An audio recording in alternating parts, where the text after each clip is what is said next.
कि सर 23 फरवरी को हमें बायोलॉजी का पेपर देना है, आखिर बायोलॉजी की तैयारी कैसे करके जाएंगे। अरे स्टूडेंट, आज का ये बायोलॉजी का वायरल पेपर लास्ट तक देख लो, हम आपको बायोलॉजी में 70 में 70 दिलाएंगे। तो स्टूडेंट, अगर आप भी 23 फरवरी को क्लास 12 बायोलॉजी का पेपर देने जा रहे हो ना, तो ये पूरा पेपर एक बार जरूर सॉल्व कर लेना। ये एक ऐसा पेपर है ना जो मैं हर साल बच्चों को देता हूं जब उनका बोर्ड एग्जाम एकदम पास होता है, और लाखों बच्चे इसी पेपर को देखकर 70 में 65 प्लस 60 70 लेकर आते हैं। और इस बार आपकी बारी है। अगर आपने ये पेपर देख लिया ना, रिजल्ट आने के बाद आपके क्लास का जो बायो का सबसे तेज स्टूडेंट है वो आपसे पूछेगा, भाई तेरे इतने नंबर कैसे आ गए। देखो, रोल नंबर डाल दो, नाम लिख दो, 2026 जीव विज्ञान यानी कि बायोलॉजी का पेपर है, 348 पीएस इसका पेपर कोड है। पूरे 70 नंबर के पेपर को विथ सॉल्यूशन में आपको बताने वाला हूं भैया।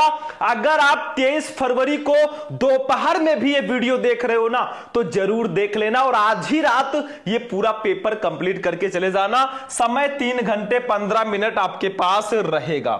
चलिए स्टार्ट करते हैं भैया। पूरे सॉल्यूशन के साथ मैं ये वायरल पेपर बताने वाला हूं और इसमें से ज्यादातर क्वेश्चन आएंगे। 15 मिनट आपको क्वेश्चन पेपर पढ़ना है, सभी प्रश्न करना अनिवार्य है, जहां आवश्यक हो वहां पे आपको चित्र भी बनाना है, और प्रत्येक प्रश्न के निर्धारित अंक उनके सम्मुख अंकित है। मतलब जो क्वेश्चन जितने नंबर का है ना, उसके सामने दिया गया है। तो चलिए स्टार्ट करते हैं। सबसे पहले बहुविकल्पीय प्रश्नों से हम स्टार्ट करेंगे भैया।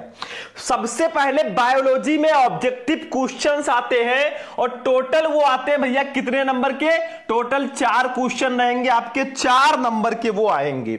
और यहां पर भी हमारा वही ट्रिक काम करेगा कि सेकंड ऑप्शन थोड़ा ज्यादा सही होगा, थर्ड फिर रहेगा, फिर फर्स्ट, फिर फोर्थ, ठीक है। लेकिन सबसे इंपॉर्टेंट सही विकल्प चुनकर अपनी उत्तर पुस्तिका में लिखिए। 4 क्वेश्चन 4 नंबर। जैसे देखो, बहुभ्रूणता खोजी गई, पूरा पेपर में सॉल्व कराऊंगा, आप लोग बस वीडियो को लाइक कर देना ना।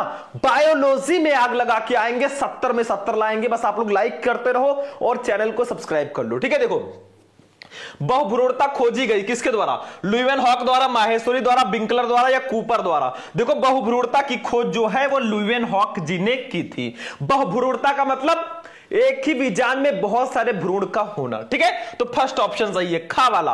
देखो, पूरा पेपर सॉल्व करना है तो बस ध्यान से वीडियो को देखते रहो। खा वाला देखो, ब्रह्मांड की उत्पत्ति से संबंधित बिग बैंग परिकल्पना किसने प्रतिपादित की। बिग बैंग परिकल्पना किसने दिया था, कांट व लॉपलास ने, स्नैन ने, मिलर ने, एआई ओपैरिन ने या एबी लैमेत्र ने।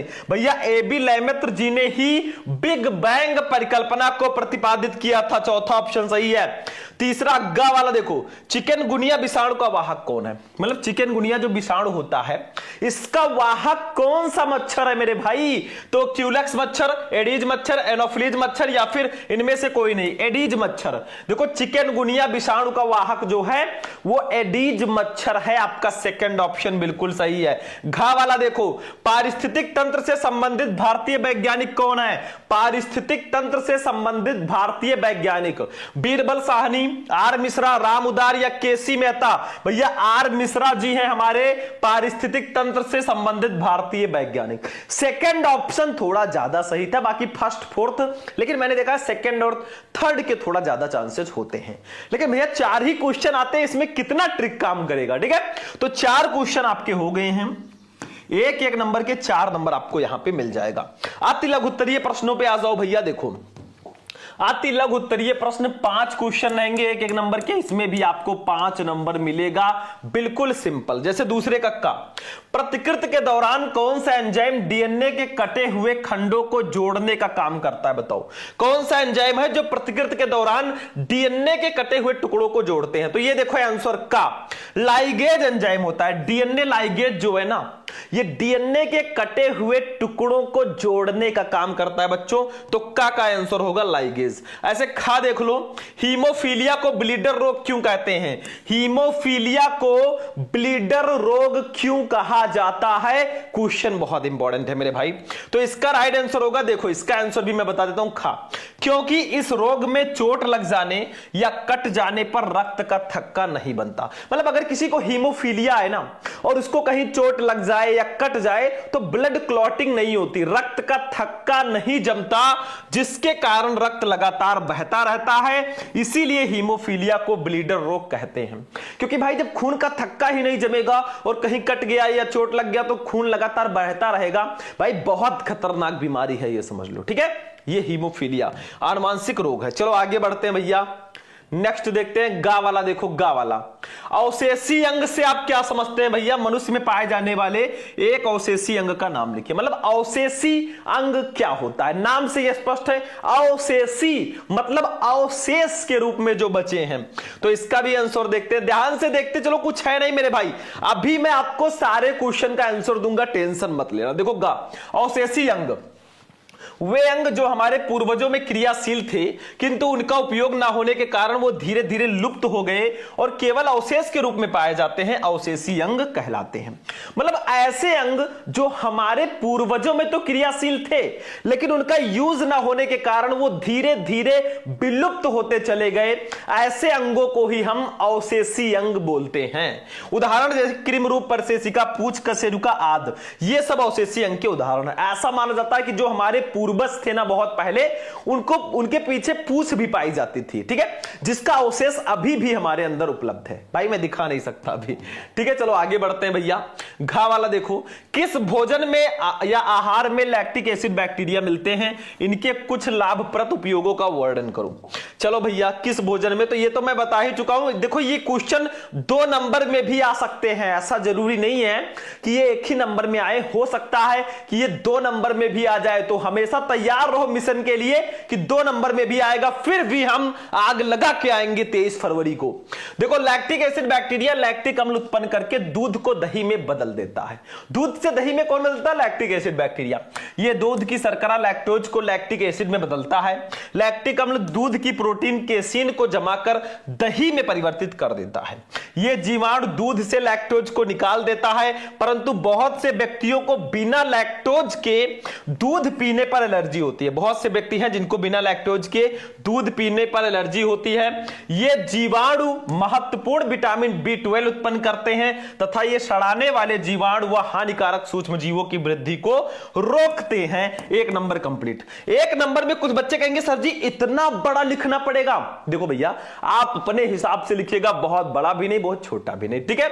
चलो अगला देखते हैं, बस ऐसा आंसर पूरा लिखा होना चाहिए। अंगा, पारजीनी जंतु से आप क्या समझते हैं? उदाहरण भी दीजिए। यहां पे हमारा 5 क्वेश्चन हो जाएगा 5 नंबर का। तो चलो देखते हैं पारजीनी जंतु क्या होता है। नीचे आ जाओ भैया, ये देखो अंगा नंबर, पारजीनी जंतु। देखो ऐसे जंतु जिनके डीएनए में परिचालन विधि द्वारा एक अतिरिक्त जीन व्यवस्थित कर दिया जाता है तथा जो अपना लक्षण भी व्यक्त करता है, पारजीनी जंतु कहलाता है।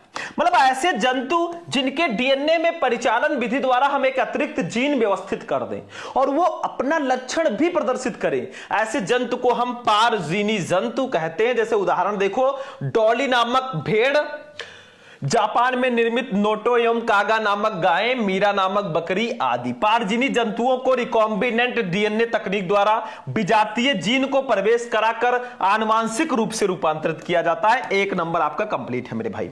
अब चलते हैं, देखो 5 क्वेश्चन हमारे हो गए अतलग उत्तरीय, 1-1 नंबर के 5 नंबर कंप्लीट। बायोलॉजी पर मैं पहले भी क्लास प्रोवाइड करा चुका हूं, यूट्यूब पे आप लोग सर्च करना class 12 biology important question, Shubham lecturer video हाजिर है। चलो भैया आप चलते हैं हम लोग लघु उत्तरीय प्रश्नों पे। लघु उत्तरीय प्रश्न में देखो ध्यान से, यहां से स्टार्ट होता है। 2 नंबर के 5 क्वेश्चन रहेंगे और आपको टोटल 10 नंबर दिए जाएंगे मेरे भाई, नहीं मिस कर सकते। तीसरे कक्का, असंग जनन क्या है? उपयुक्त उदाहरण देकर इस प्रक्रिया को समझाइए। भैया असंग जनन क्या होता है?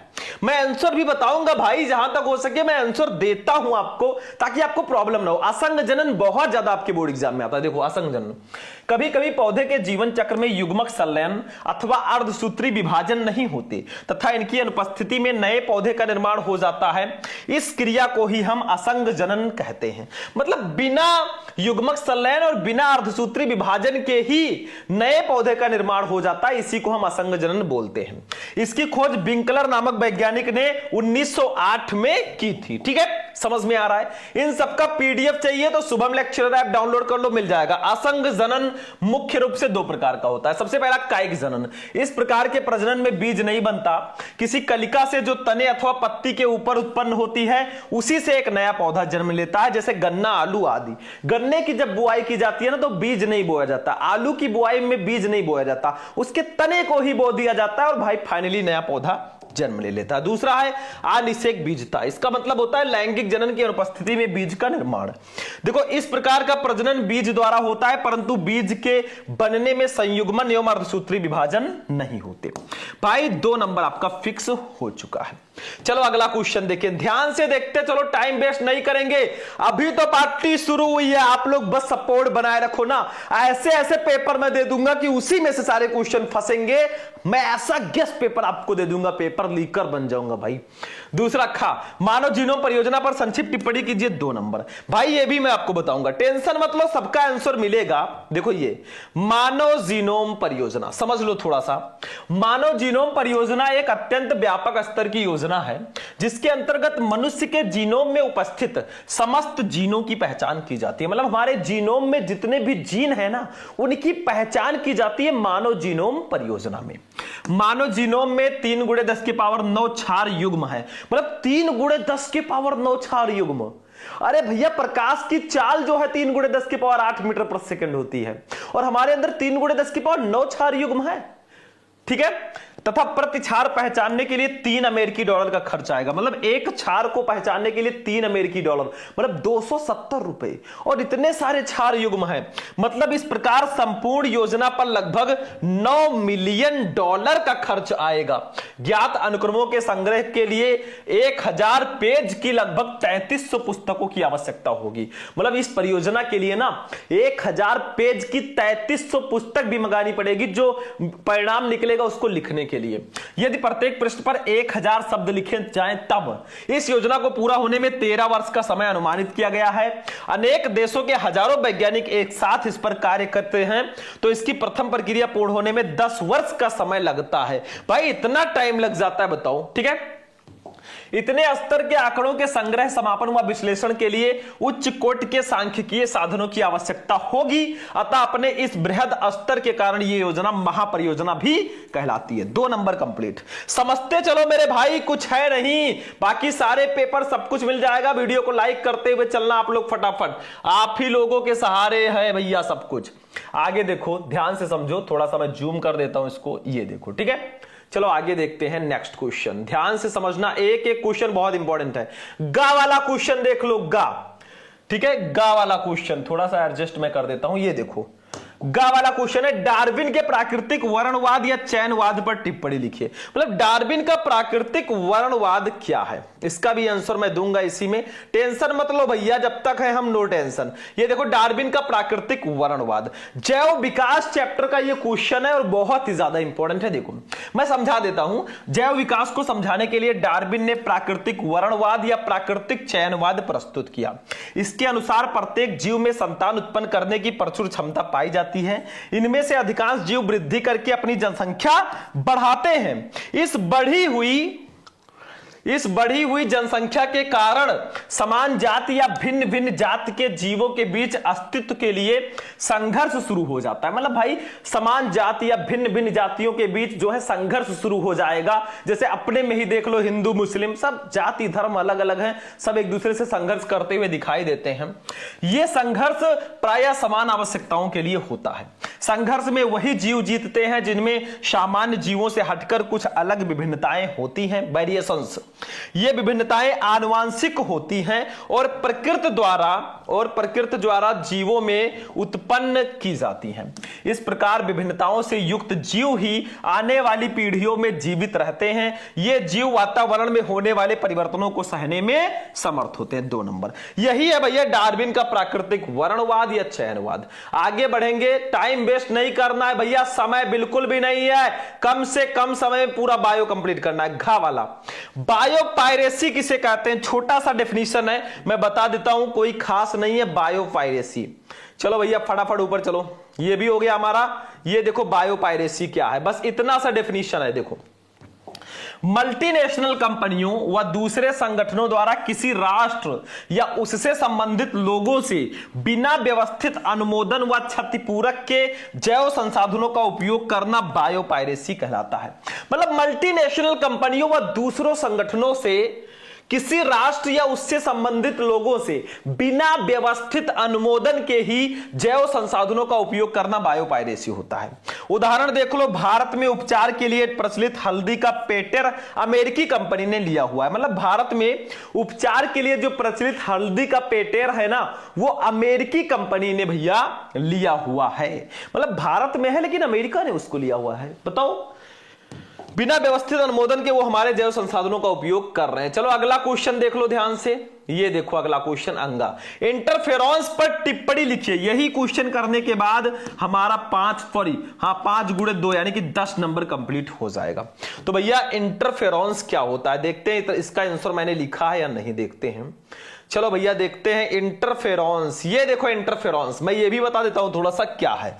देखो, इंटरफेरॉन कशेरुकी जंतुओं में वायरस से संक्रमित कोशिकाओं द्वारा स्रावित एक ग्लाइकोप्रोटीन पदार्थ है जो इन कोशिकाओं को वायरसों से संक्रमण के विरुद्ध सुरक्षा प्रदान करता है।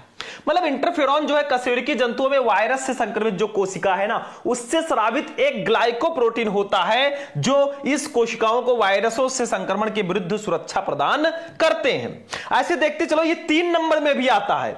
इंटरफेरॉन का उपयोग वायरस संक्रमण के लिए रोग निवारक तथा निरोधक औषधियों के रूप में किया जाता है। आइसेक्स तथा लिंडनमैन ने सन 1957 में इस प्रकार की प्रोटीन का पता लगाया। किसने? आइसेक्स तथा लिंडनमैन ने 1957 में इस प्रकार की प्रोटीन का पता लगाया। और चूंकि इसके द्वारा अंतःकोशिकीय विषाणुओं के गुणन को रोका जाता है, रोकना का मतलब, इसलिए इसको इंटरफेरॉन कहा गया। मतलब विषाणुओं के गुणन को यह रोकता है, इंटरफियर करता है उनके गुणन में, इसीलिए इसको इंटरफेरॉन कहा गया। इंटरफेयर का मतलब रोकना। ऐसा समझा जाता है कि इंटरफेरॉन विषाणु के अंदर के अम्ल संश्लेषक तंत्र को बाधित करता है, किंतु यह किसी प्रकार भी कोशिका के उपापचय में कोई भी विघ्न नहीं डालता। यह भी निश्चित हो चुका है कि इंटरफेरॉन जो है वो कोशिका के बाहर उपस्थित विरियॉन्स आदि को किसी भी प्रकार प्रभावित नहीं करते और ना ही संक्रमण रोकने में किसी प्रकार सक्षम है। ये कोशिका के अंदर ही क्रिया करते हैं तथा केवल अंतःकोशिकीय क्रियाएं ही करते हैं। 2 नंबर कंप्लीट। मतलब 5 गुणे 2 10 नंबर आपका कंप्लीट है मेरे भाई। मतलब 5 गुणे 2 10 नंबर कंप्लीट। चलते हैं भैया 3 नंबर वाले क्वेश्चन पे। सबसे ज्यादा नंबर के यही क्वेश्चन आते हैं और मैं आपको पहले भी इन क्वेश्चंस का आंसर बता चुका हूं। आप YouTube पे सर्च करना class 12 biology important question Shubham lecturer, video मिल जाएगा। पूरा पेपर बस सॉल्व करके चले जाना मेरे भाई। लघु उत्तरीय प्रश्न भाई 3 नंबर वाले 12 क्वेश्चन होते हैं। 36 नंबर के आते हैं सिर्फ 3 नंबर वाले क्वेश्चन। सोच लो मेरे भाई, सोच लो, 36 नंबर के सिर्फ 3 नंबर वाले क्वेश्चंस आते हैं। तो इसको मिस हम नहीं कर सकते क्योंकि सबसे ज्यादा नंबर के यही आते हैं। बताओ, आधे से ज्यादा पेपर जो है 3 नंबर वाले क्वेश्चन से भरा है। देखो 4 का मनुष्य के शुक्र का एक नामांकित चित्र बनाइए। भैया जो मनुष्य का शुक्राणु होता है, नर जनन तंत्र, मादा जनन तंत्र, इन सबका फिगर आपको बनाना आना चाहिए क्योंकि बायोलॉजी में नामांकित रेखा चित्र भी मतलब फिगर भी बनाने को आपको दिए जाते हैं भाई, बायोलॉजी में दिया जाता है। ठीक है, तो ये क्वेश्चन आप कर लेना। अगर आपको पूरा सॉल्यूशन चाहिए कमेंट करके बता देना कि सर फुल सॉल्यूशन कराइए। ठीक है, अब यहां से मैं क्वेश्चन बता देता हूं क्या क्या इंपॉर्टेंट है। चौथा, खा युवा पराग कोष के अनुप्रस्थ काट का एक नामांकित चित्र बनाइए, मतलब पराग कोष का चित्र बनाना आपको आना चाहिए। ठीक है, ये भी बहुत इंपॉर्टेंट है। गा मधुमक्खी पालन से आप क्या समझते हैं, संक्षेप में स्पष्ट कीजिए, बहुत इंपॉर्टेंट है। अगर आप लोग कमेंट करेंगे, ज्यादा से ज्यादा वीडियो को लाइक करेंगे, कमेंट में लिख दीजिएगा फुल सॉल्यूशन, मैं इसका अलग से क्लास आपके लिए लेकर आ जाऊंगा। घा परिवार नियोजन पर संक्षिप्त टिप्पणी लिखिए 3 नंबर। ठीक है, बहुत इंपॉर्टेंट है। तो 4 क्वेश्चन हो गए 3-3 नंबर के, 12 नंबर आपके यहां पे कंप्लीट हो चुके हैं। ठीक है, चलो अगला देखो, 5वें का ध्यान से समझो।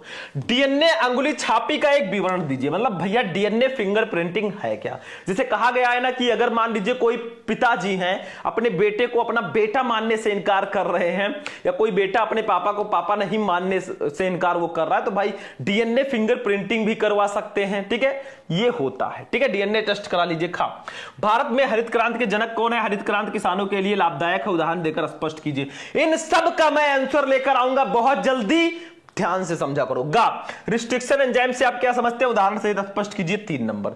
घा जलीय पौधे अपने वातावरण के अनुकूल हैं, उदाहरण तथा चित्रों की सहायता से समझाइए। तो 4 क्वेश्चन यहां पर भी हो गए 3 नंबर के, 12 नंबर कंप्लीट। अगर आप लोग कमेंट करेंगे सर 3 नंबर वाले लघु उत्तरीय प्रश्न लेकर आइए, भाई मैं लेकर आ जाऊंगा। और ऑलरेडी भी मैंने क्वेश्चन बता रखे हैं, यूट्यूब पे सर्च करना, वीडियो आपको मिल जाएगा जल्दी जल्दी जाकर। चलो 6 का जैव विविधता के मुख्य घटकों के नाम लिखिए तथा इसके संरक्षण के उपाय लिखिए। खा संक्षिप्त पर टिप्पणी लिखिए, मनुष्य में आनुवंशिक विकार, सेंट्रल डोगमा, ये सब क्वेश्चन बहुत इंपॉर्टेंट है। गा जैव उर्वरक किसे कहते हैं, खाद्य उत्पादन में इसकी भूमिका का उल्लेख कीजिए 3 नंबर। मतलब 3-3 नंबर के 4 क्वेश्चन यहां रहेंगे, तभी तो 12 क्वेश्चन होगा। घा किन्हीं 2 पर संक्षिप्त टिप्पणी लिखिए। रेड डाटा बुक पर जीविता और भूमि की उर्वरा शक्ति बढ़ाने में दलहनी पौधों की भूमिका। मैंने बताया था रेड डाटा बुक जो है, इसमें ऐसे प्राणियों की सूची बनाई गई है जो संकटग्रस्त हैं, संकटग्रस्त जंतुओं की एक सूची बनाई गई है, उसी को रेड डाटा बुक कहा जाता है,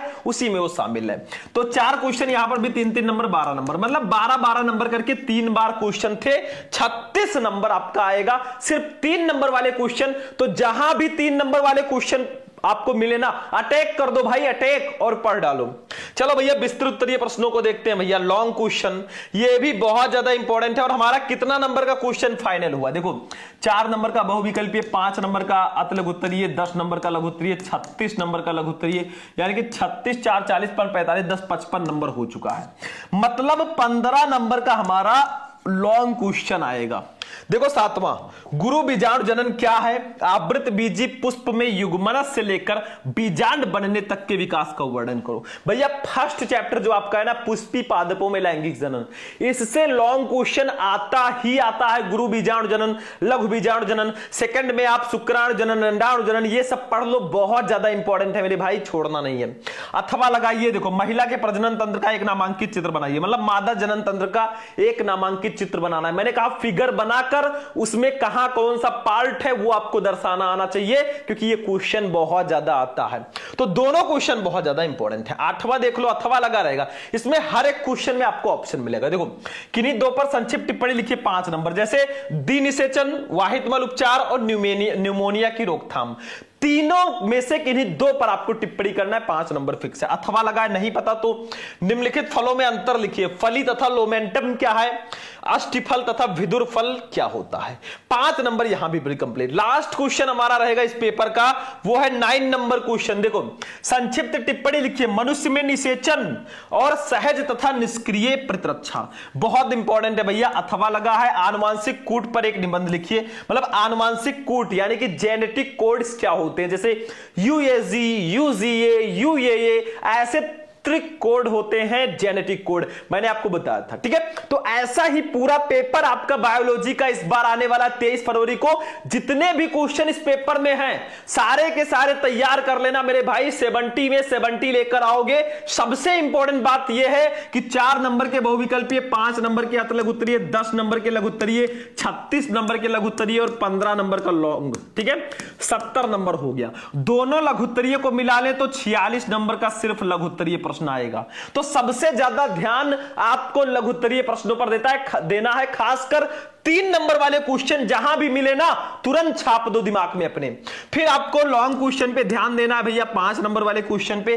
फिर आपका अति लघुत्तरीय बहुविकल्पीय तो आसान है, ये मैं पहले ही बता चुका हूं आपको। बाकी आज का जो हमारा क्लास है वो यहीं पर फिनिश होगा। वीडियो आपको कैसा लगा मेरे भाई? वीडियो पसंद आया वीडियो को लाइक कर देना। अगर और भी ऐसे ही पेपर चाहिए विद सॉल्यूशन तो कमेंट कर देना, चैनल को सब्सक्राइब कर लेना और अपने दोस्तों के साथ भी शेयर कर देना। चलते हैं, फिर मिलेंगे किसी नेक्स्ट वीडियो में नेक्स्ट टॉपिक के साथ। तब तक के लिए जय हिंद।